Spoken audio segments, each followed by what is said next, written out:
Hello everyone, स्वागत है आपका एक बार आपके अपने यूट्यूब चैनल स्ट्रॉन्ग इलेक्ट्रिकल पर। आई होप इस वीडियो का आप बेसब्री से इंतज़ार कर रहे होंगे। आज की इस वीडियो में बात करने वाला हूँ मैं बिहार बिजली विभाग भर्ती को लेकर, जिसे शॉर्ट फॉर्म में BSPCL बोला जाता है, Bihar state power holding company limited. उसके बारे में कैसे होता है नॉर्मलाइजेशन, कैसे स्कोर किसी का बढ़ता है या घटता है, क्या रहने वाली कट ऑफ, वो इस वीडियो में एनालिसिस करने वाला हूँ मैं। तो वीडियो को कम्प्लीटली एनालिसिस करना, एक छोटा सा व्यू मैं आपके ज़रिए देने वाला हूँ। है कि नॉर्मलाइजेशन की प्रक्रिया है वो क्या इसमें बिहार स्टेट है जो विभाग, बिहार की जो बिजली विभाग की भर्ती है वो कैसे है, इसमें नॉर्मलाइजेशन फार्मूला है वो इंक्लूड करता है। एक छोटा सा एनालिसिस या रिव्यू मैं आपको देने वाला हूँ।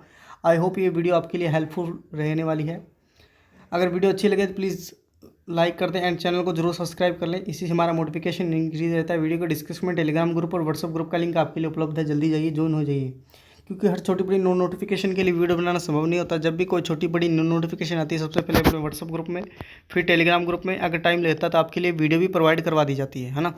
सबसे पहले इसमें मैं जो बात करूँगा नॉर्मलाइजेशन की, कि किसी का स्कोर अगर बढ़ता है तो कैसे बढ़ता है, अगर घटता है तो किस हिसाब से, किसी का स्कोर डाउन हो जाता है किस हिसाब से। और अपने BSPCL जो IT होल्डर को खास करके मैं बात करूंगा कि किस फॉर्मूले को ये जो बिहार बिजली विभाग वाले हैं वो अपनाते हैं, किस फॉर्मूले से किसका स्कोर कितना जा सकता है, उसके हिसाब से आप भी अपना स्कोर एक एनालिसिस कर सकते हैं। जी, अपने पास ऑथेंटिक डाटा होता है तो एक एक एनालिसिस या रिव्यू अपने कर सकते हैं उसके जरिए। तो चलिए, एक मैंने डाटा थोड़ा सा एनालिसिस किया, उस पर आपको ले चलता हूँ एंड आपको दिखाता हूँ कि क्या पूरा सिस्टम क्राइटेरिया, क्या सिस्टम इसमें रहता है कि नॉर्मलाइजेशन की प्रक्रिया से किसी के अंक बढ़ जाते हैं और किसी के अंक घट जाते हैं।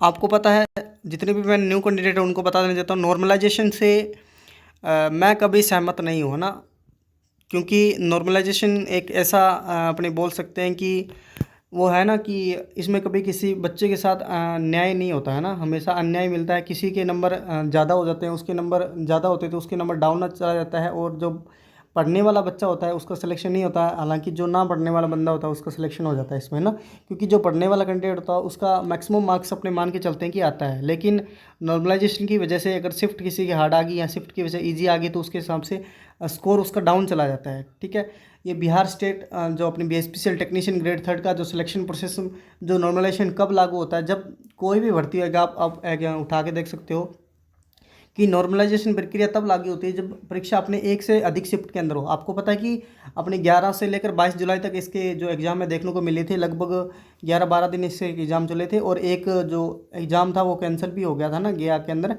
तो वो ठीक है। तो मल्टीपल शिफ्टों के अंदर एग्जाम हुआ, क्योंकि बहुत सारे इसके अंदर फॉर्म लगे थे मल्टीपल। बिहार के अंदर ही सारे स्टेट जो अदर स्टेट वाले गए थे एग्ज़ाम देने गए थे बिहार के अंदर ना।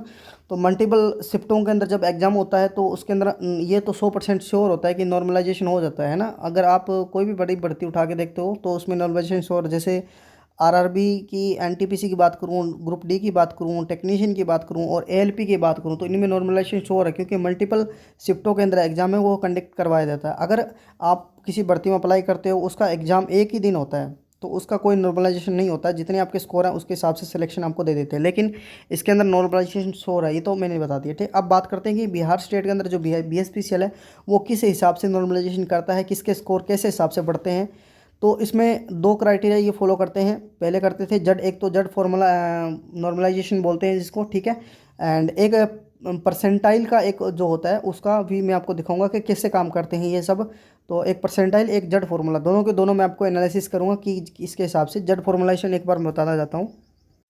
तो ये है जड नॉर्मलाइजेशन। तो इसके अंदर क्या होता है, एक बेसिक सा कुछ तरीका होता है। जैसे मान लेते हैं ये इस जड स्कोर जो इस फॉर्मूले से अपने को कैलकुलेट करते हैं, ठीक है। तो जैसे कि ये जड है, जड बराबर x-m/s/d लिख करते हैं। अब यहाँ पे x जो रिप्रेजेंट करता है कैंडिडेट के रो में कितने मार्क्स हैं उसके हिसाब से है ना, पूरे के पूरे इसमें इनके पास डाटा होता है, उसके हिसाब से रो में कितने मार्क्स हैं कैंडिडेट के उसके हिसाब से यहाँ पे उसके मान लेते हैं कि 100 में से आपके आपके नंबर बने हैं 75, ठीक है। तो रो में आप किस हिसाब, रो में मार्क आपके कितने हैं उसके हिसाब से यहाँ पे इंक्लूड होगा। उसके बाद जो एम रिप्रेजेंट करता है आपके एवरेज मार्क, ठीक है, कितने टोटल है वो, मतलब कितने स्टूडेंट बैठे थे एग्ज़ाम हॉल के अंदर, और कितनी किस शिफ्ट के अंदर कौन से में कितने एग्ज़ाम देने गए थे, उस शिफ्ट के अंदर कितने जो परसेंट है वो रहे थे, और उनका टोटल का सबका सब अगर किसी का 40 आया, किसी का 45 आया, किसी का 90 आया, किसी का 80 आया, उसका टोटल का एवरेज निकाला जाता है और यहाँ पे पुट किया जाता है। ये जेड फॉर्मूला नॉर्मलाइजेशन का फॉर्मूला, ठीक है। उसके बाद स्टैंडर्ड डिवीजन है, एसडी से इनको डिवाइड कर देते हैं। और उसके बाद फिर टॉप या प्रेफरेंस जो शिफ्ट के पैरामीटर का उपयोग करके इक्विवेलेंट किया जाता है, ठीक है। मतलब इसका उपयोग करके नॉर्मलाइजेशन स्कोर है वो इसके हिसाब से क्या है पूरा का पूरा एनालिसिस आपको किया जाता है। लेकिन अपने बिहार बिजली विभाग के अंदर क्या होता है, इस वाले फॉर्मूले का उपयोग नहीं करते जो जेड नॉर्मलाइजेशन का। इन्होंने नोटिफिकेशन के अंदर आप देखो तो हिसाब से मेंशन किया है कि परसेंटाइल इक्वल जो परसेंटाइल है उसका हम यूज़ करेंगे और वो किस हिसाब से अपने काम करता है, किस हिसाब से स्कोर आपका अप जाता है या डाउन होता है, वो बात कर लेते हैं। तो इक्विवेलेंट जो फॉर्मूला है वो अपने के लिए लगता है, ये मैंने एक छोटा सा एनालिसिस आपके लिए किया है ताकि आपके लिए हेल्पफुल रहे। यहाँ पे मैंने बहुत मेहनत की है माय डियर। अगर आपको वीडियो अच्छी लगे तो प्लीज़ शेयर जरूर करते हैं एंड चैनल को सब्सक्राइब जरूर कर लिया करें एंड वीडियो को लाइक कर दें। बहुत मेहनत लगती है, आपको भी पता है एक डाटा है एनालिसिस करना बहुत बेहद मुश्किल है। अगर आप इस चीज़ को करके देखोगे तो आपको पता लगेगा कितनी ज़्यादा मेहनत हम आपके लिए करते हैं ना। तो आपको एक क्या करना है, एक सब्सक्राइब वाला बटन और लाइक वाला बटन दबाना है ना। कुछ नहीं होता, ऐसी सी अपडेट हम आपके लिए प्रोवाइड करवाते हैं। कोई भी फेक न्यूज़ नहीं होती। हमारे जितने भी कैंडिडेट पुराने जुड़े हैं उनको सब मालूम है, इस चैनल पर हमेशा ऑथेंटिक की जानकारी आपके लिए प्रोवाइड करवाई जाती है। कोई भी अनऑफिशियल डाटा है जो इस चैनल पर आपके लिए कहीं भी अपलोड नहीं है ना। तो यहाँ पे मैंने एनालिसिस किया है कि कैंडिडेट जो नाम है, मान लेते हैं कि राम नाम का राम नाम, श्याम, गीता, सीता, सुरेश, महेश, ठीक है। ये जो 6 कैंडिडेट है वो एग्ज़ाम देने गए थे, जिनका एग्ज़ाम यहाँ पे दिया है। राम का जो एग्ज़ाम हुआ है तो शिफ्ट 1 में हुआ है, श्याम का शिफ्ट 2 में हुआ और गीता का फर्स्ट में हुआ, सीता का सेकंड में हुआ। इसी हिसाब से इनका फर्स्ट सेकंड के अंदर एग्ज़ाम है अपने को देखने को मिला है, ठीक है। अब देखते हैं कि इसके अंदर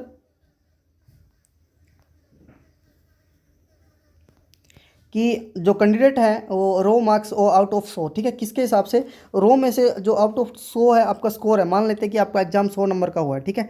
तो आपके कितने नंबर बन रहे हैं 100 में से, उसके हिसाब से। उसके बाद रो में कितने नंबर बन रहे हैं। मान लेते हैं कि कैंडिडेट एक राम है जिसका एग्जाम है वो एक फर्स्ट शिफ्ट के अंदर हुआ है और जिसमें 100 में से उसने 70 नंबर इन्होंने लाए हैं सिर्फ। अच्छा, उसके बाद में शिफ्ट आपकी रैंक कौन सी है, तो 10वीं रैंक उन्होंने क्या है प्राप्त किया। मान लेते हैं कि उसकी 10वीं रैंक है, ठीक है। मतलब 100 कैंडिडेट थे और टोटल स्टूडेंट कितने थे, 100 स्टूडेंट थे टोटल, ठीक है। मान लेते हैं कि 100 स्टूडेंट है टोटल, उसमें से उसकी रैंक है राम की 10 नंबर भी रैंक है और उसके जो अंक बन रहे हैं 70 बन रहे हैं और उसका जो एग्जाम है वो शिफ्ट 1 में अंदर हुआ है, ठीक है। ये कुछ डाटा एनालिसिस कर लिया। उसके बाद परसेंटाइल, ये बहुत मायने यहाँ अहम रोल यहाँ पे अदा करती है कि परसेंटाइल के हिसाब से आपके स्कोर है वो कितने बनेंगे। अब इसके जो स्कोर है वो 70 से 85 के बीच में बन गए, ठीक है। नॉर्मलाइजेशन वो कैसे बना, मतलब इसके नंबर तो 70 थे लेकिन इसके जो 85 स्कोर है वो कैसे बना, परसेंटाइल इक्वल किया जाता है हर कैंडिडेट को, है ना। तो यहाँ पे आप देख सकते हो कि परसेंटाइल, तो इसके अंदर जो फॉर्मूला अपने बेसिकली ये बिहार स्टेट वाले यूज़ करते हैं वो करते हैं कि टोटल स्टूडेंट कितने थे, ठीक है। टोटल स्टूडेंट की जो संख्या वो कितनी थी एंड आपकी जो शिफ्ट में रैंक है वो रैंक कितनी थी और अबोर्ड में टोटल स्टूडेंट कितने थे, इनटू के अंदर ये मल्टीप्लाई कर देते हैं, ठीक है। और ये मल्टीप्लाई करके आपका जो स्कोर आता है, जैसे इस यहाँ पे 90% आए थे तो इसका सबका 90% का जो, जैसे कि इन सब का आपको देख सकते हैं इनका 90% है, ये 90%, इनका 60 है, इनका भी 60 है, इनका 20 है, ठीक है। तो इनका एवरेज निकाल के, ठीक है, जो भी एवरेज इनका निकालता है उसके हिसाब से स्कोर है वो अप या डाउन होता है, ठीक है। आई होप इसको बात के अंदर समझ गए। अब देखो दो एग्जांपल के तरीके आपको समझाता हूँ, अगर आप नहीं समझे हो तो एक छोटा सा देखते हैं। मान लेते हैं कि राम कैंडिडेट है और गीता कैंडिडेट, ठीक है, राम और गीता, ठीक है। इन्होंने इन राम का भी एग्जाम फर्स्ट शिफ्ट के अंदर हुआ है और गीता का भी एग्जाम फर्स्ट शिफ्ट के अंदर हुआ है। रो मार्क्स इसके राम के तो 70 बन रहे हैं लेकिन गीता के कितने बने, 50 बन रहे हैं, ठीक है। अब रैंक इसकी तो 10वीं है क्योंकि 70 है और इसकी जो 40वीं है ना। तो शिफ्ट रैंक जो रैंक है शिफ्ट के अंदर इसकी 40 है क्योंकि इसके नंबर 50 बन रहे हैं, रैंक 40 है। और आउट ऑफ इसके अंदर भी शिफ्ट 1 के अंदर 100 कैंडिडेट प्रेजेंट हुए हैं और शिफ्ट 1 के ही अंदर 100 कैंडिडेट प्रेजेंट अपने को देखने को मिले हैं, ठीक है। अब बात करते हैं कि कितने स्टूडेंट थे, 100 स्टूडेंट थे, ठीक है। और रैंक कितनी है गीता की, तो 40वीं रैंक है और इन बटे 100 कर देंगे क्योंकि स्टूडेंट 100 इंटू के अंदर 100 करते हैं तो इसका जो एवरेज स्कोर निकल कर आ रहा है 60% आ रहा है, ठीक है। तो इसके जो 60% है, अब इसका और इसका दोनों का एवरेज निकाला जाएगा, हर शिफ्ट का एवरेज निकाल के फिर उसका अब 50 से कितना है 70 बन गया, ठीक है। 50 से 70 बन गया, इस हिसाब से ये क्या चलता है, क्राइटेरिया ही चलता है। बाकी ऑल शिफ्ट का डाटा है वो इसके अंदर हम जो बिहार स्टेट वाले हैं कंपनी वाले एम्प्लॉय हैं वो एनालिसिस करते हैं, बहुत कुछ डाटा एनालिसिस करके फिर अपने को स्कोर देते हैं, ऐसे नहीं। और किसी का स्कोर बढ़ जाता है और किसी का घट जाता है, वो भी आपको मैं बता देना चाहता हूँ किस हिसाब से होता है।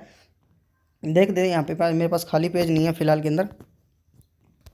तो यहाँ पे आप थोड़ा सा एनालाइज करते हैं। मान लेते हैं आपका शिफ्ट है तो 3 एग्जाम के अंदर 3 शिफ्टों के अंदर आपका एग्जाम है, वो शिफ्ट 1 शिफ्ट 3, मान लेते हैं शिफ्ट ए है, शिफ्ट बी है और शिफ्ट सी है, ठीक है। और मॉडरेट लेवल था शिफ्ट ए का, और इजी लेवल था जो था शिफ्ट बी का, और हाई लेवल था वो किसका था, शिफ्ट सी का। तो यहाँ पे जो नॉर्मल पढ़ने वाले कैंडिडेट मान लेते हैं कि लगभग सब पढ़ने वाले हैं, ठीक है। और यहाँ पे मॉडरेट लेवल के अंदर मान लेते हैं कि किसी बंदे का स्कोर बन रहा है 60 नंबर, ठीक है। और इजी शिफ्ट का जो इजी शिफ्ट है उसका नंबर बन रहा है, मान लेते हैं कि 75 कैंडिडेट, उस 75 बन गया उसका।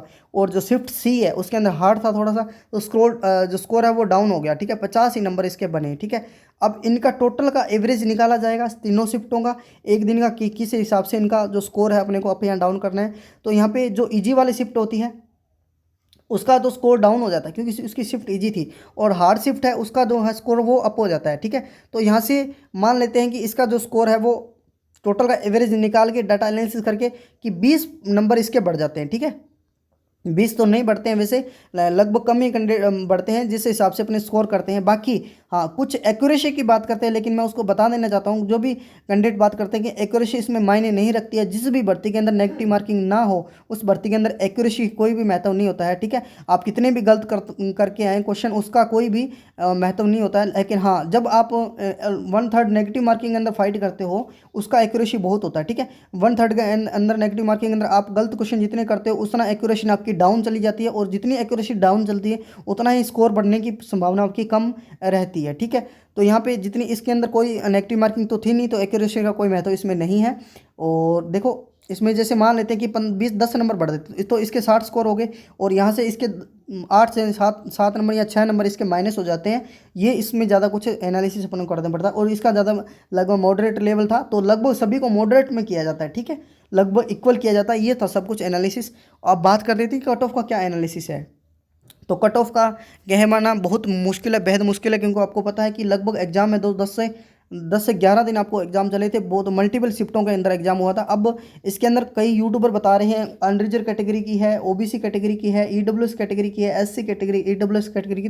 तो बताना बेहद मुश्किल है, क्योंकि इसके अंदर एक अपने पास डाटा नहीं है, ऑथेंटिक प्रूफ नहीं है, ठीक है, उसके हिसाब से नहीं बताते। बहुत सारे यूट्यूबर बता रहे हैं, लेकिन मेरे को ऐसा नहीं लग रहा है कि यहाँ तक आपका ये कट ऑफ रह सकती है। बेहद मुश्किल है, क्योंकि आपके पास अभी तक डाटा नहीं है ऑफिशियल, तो कैसे बता सकते हो, है ना। ये स्टेट की भर्तियों में ऐसा ही होता है, जब तक अपने पास कोई डाटा नहीं है उसके बेस पे अपने कट ऑफ को निर्धारित नहीं कर सकते कि इसका क्या कट ऑफ रह सकता है। बाकी मैंने आपको लिए वोट पोल भी करवाया था, वो भी मैं आपको दिखाना चाहता हूँ। तो ये है आपका जो वोट पोल है, 7 दिन पहले लगभग मैंने करवाया था। तो आपकी मैंने पूछा था बीएसपीसीएल टेक्नीशियन में आपके जो कितने क्वेश्चन हैं वो राइट हो रहे हैं। यहाँ पे 80 प्लस थे, 80% 18% कैंडिडेट है, 70 से 80 के 16% है, ठीक है। और जो सबसे स्कोर ज़्यादा मेरे को देखने को मिला, लगभग 261 लोगों ने यहाँ पे वोट पोल किया। और यहाँ पे अगर कैटेगरी अपने को मेंशन होती ना, आप किस कैटेगरी से हो, ठीक है, और आपने किस कैटेगरी से है, और ठीक है उसके हिसाब से तो फिर ज़्यादा निकल इसमें बेटर रहता है। लेकिन आजकल क्या है कि हर कोई चलता लोग इसमें क्या वोट पोल कर जाता है, तो उससे क्या है ठीक है एक एनालिसिस नहीं हो पाता। बाकी सेफ स्कोर यहाँ तक आप मान सकते हो कि मेरा ये अनुमान है कि यहाँ पे ही सेफ स्कोर रहने वाला है, यहाँ पे ही बात अड़ेगी, ठीक है। ये नॉर्मलाइजेशन के पहले है, नॉर्मलाइजेशन के बाद आपका क्या हो सकता है कि यहाँ तक आपका जो सेफ रेंज है बिल्कुल रहने की संभावना है। बाकी जब नॉर्मलाइजेशन होगा तो स्कोर आपके अप भी हो सकते हैं और डाउन भी हो सकते हैं, ये श्योर है, ठीक है। नॉर्मलाइजेशन तो मैंने आपको बता दिया किस हिसाब से जो फॉर्मूला है वो काम करता है, ठीक है। कट ऑफ का एनालिसिस नहीं करते, सॉरी माय डियर, क्योंकि अपने पास डाटा नहीं है ऑफिशियल। फिर आप डाटा नहीं होता तो आप वीडियो को डिसलाइक करते हो, तो उससे हमें ना कहीं फ़र्क इसमें पड़ता है, ठीक है। आज के लिए लेता हूँ, मिलता हूँ नेक्स्ट वीडियो में। आपका यहाँ तक जुड़ने के लिए बहुत बहुत धन्यवाद। आई होप जानकारी आपको पसंद आई होगी। अगर पसंद आई हो तो प्लीज़ लाइक ज़रूर कर दें, एंड वीडियो को जरूर शेयर कर दिया करें, इससे हमारा मोटिफिकेशन इंक्रीज रहता है। चैनल में पहली बार विजिट करेंगे प्लीज़ सब्सक्राइब कर लें, साथ ही बेल आइकन को प्रेस कर लें, क्योंकि आने वाली न्यू नोटिफिकेशन सबसे पहले आप तक पहुंचते रहे। एंड वीडियो के डिस्क्रिप्शन में टेलीग्राम ग्रुप और व्हाट्सएप ग्रुप का लिंक आपके लिए उपलब्ध है, जल्दी जाइए, ज्वाइन हो जाइए। आज के लिए इतना ही, धन्यवाद।